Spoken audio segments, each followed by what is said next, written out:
You know, we've all heard it a million times, right? Follow your heart, listen to that inner voice, trust your gut. It's like the default advice for any big decision. But let's be honest, is it actually good advice? I mean, sometimes that gut feeling is a stroke of absolute genius. And other times, well, it's a total disaster. So how in the world do you tell the difference? That's exactly what we're going to break down. So this is really the core question. Is your gut some kind of superpower, a finely tuned instrument that picks up on things everyone else misses?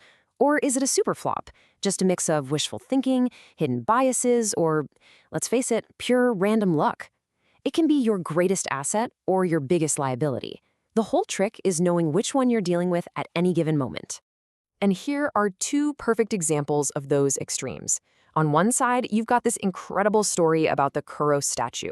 Top art experts, they just felt it in their bones that it was a fake, long before they could actually prove it. Their intuition was a marvel. But then, on the other side, you have President Harding. Malcolm Gladwell wrote about this. He was basically elected because he looked presidential.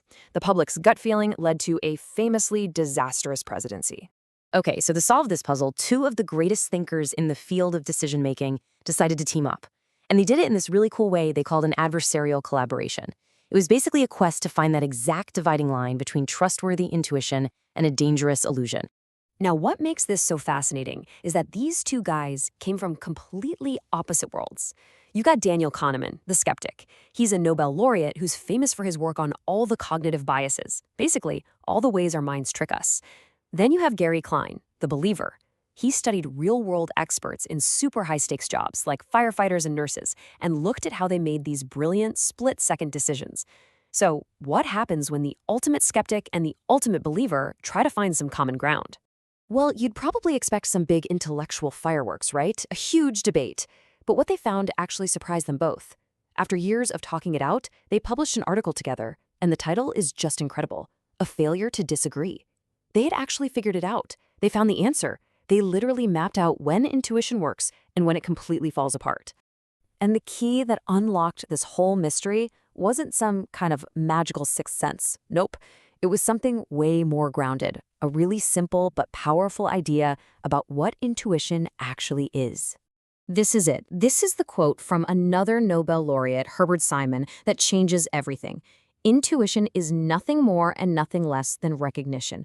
What this does is it just strips away all the magic, that sixth sense we talk about. It's not some paranormal gift, it's just memory, working at lightning speed. So it really just boils down to this simple three-step process. A situation gives you a cue, some kind of pattern you've seen before. That cue instantly opens up a file you have stored deep in your memory.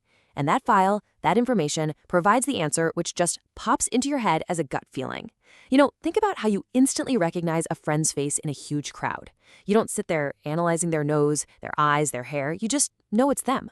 Well, an expert firefighter who feels a building is about to collapse is doing the exact same thing. They're just recognizing a familiar and very dangerous pattern. But, and this is a huge but, that mental library of patterns doesn't just build itself overnight. To get that kind of expert intuition, you have to feed your brain a massive amount of experience.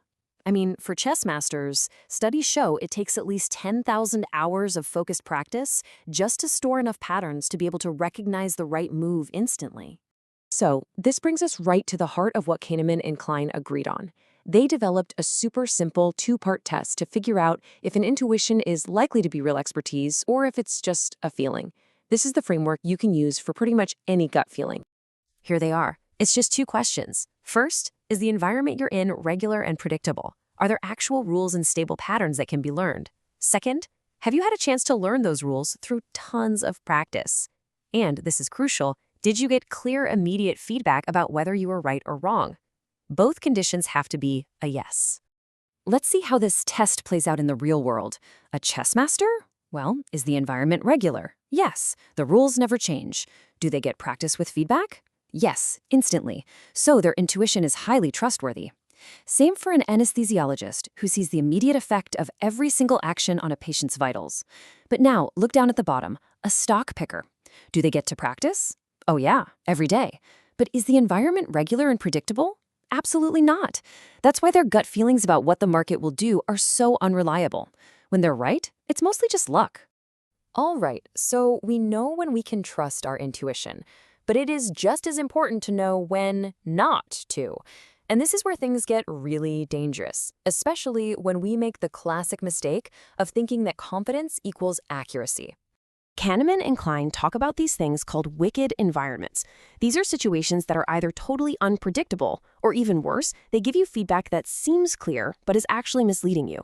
In these places, you can practice for years, feeling like you're getting better and better, but all you're really doing is learning the wrong lessons with a whole lot of confidence. And this next story is, well, it's a perfect and pretty chilling example of that. There's the story of a doctor who was convinced he had this amazing gut feeling for diagnosing typhoid. His special technique? He would feel the patient's tongue. And you know what? He was right. Patient after patient he diagnosed this way ended up getting sick. He became incredibly confident in his skill. The tragic part? He was the one spreading the disease with his unwashed hands. He created a perfect, but totally false feedback loop. And that story leads us to probably the single most important warning of all. How sure someone feels, their subjective confidence, is just not a reliable guide to how accurate they actually are. Our minds are literally built to create simple, coherent stories and to suppress any doubt. We can feel 100% certain about a gut feeling that came from a wicked environment, a biased memory, or just pure chance. So the takeaway here is never, ever trust the feeling of confidence on its own. Okay, so we've been through the theory, the stories, the big warnings. Let's pull it all together into a practical toolkit, something you can actually use anytime you're facing that classic question, should I trust my gut? So here's the bottom line. Forget about how confident you feel or how confident someone else seems. Instead, assess the situation with these two simple questions.